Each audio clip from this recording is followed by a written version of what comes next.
Hey, welcome back. Gabriella Huffman here to help you study for your North Carolina real estate exam.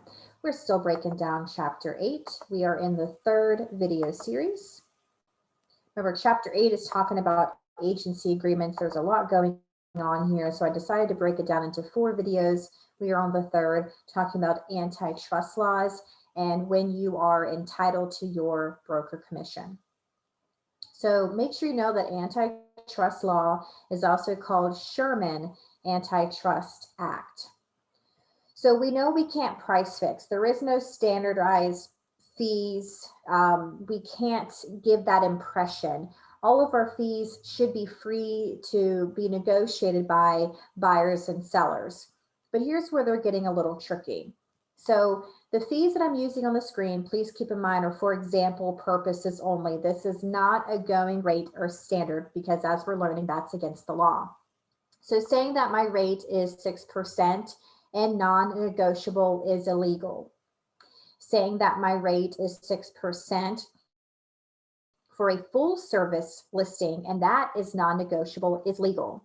So what we're trying to take away here is when you state whatever your fee or rate is, it must be tied to a service.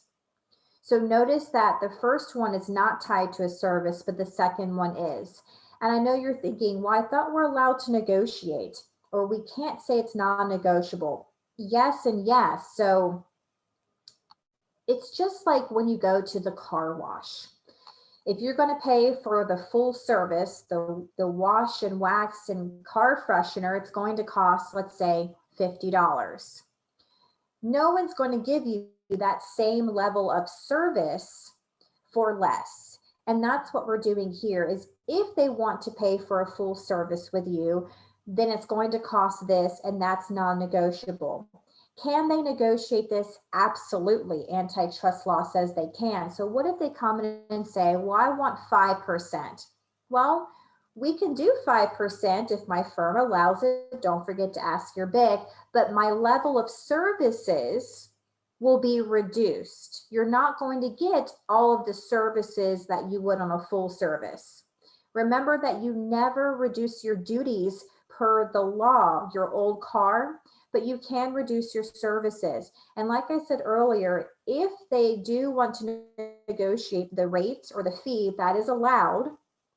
You have to go talk to your firm BIC because remember that your firm BIC sets these fees, sets these rates, and every firm has different rules on what they want to charge for what level of service. So make sure that you are allowing this negotiation. You're not making it standardized. Make sure that your clients or consumers understand that when you do say a fee or service or fee or rate, it's tied to a service, and to always go and confirm those changes with your company.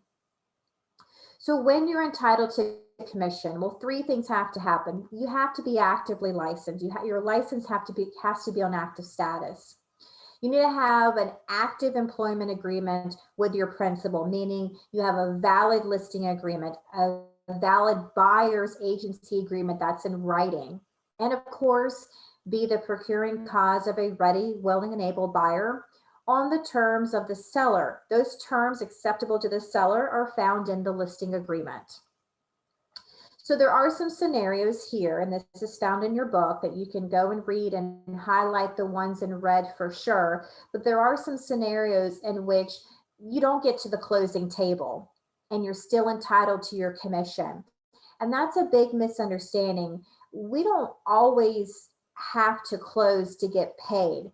The seller may refuse or change their mind, but did I do my job, bring in a ready, willing, and able buyer? Then yes, so my entitlement is still there. So take some time to reread this part of your book. All right, that's it for antitrust and entitlement. As always, you're welcome to reach out to me if you have any questions. I'll see you in the next video.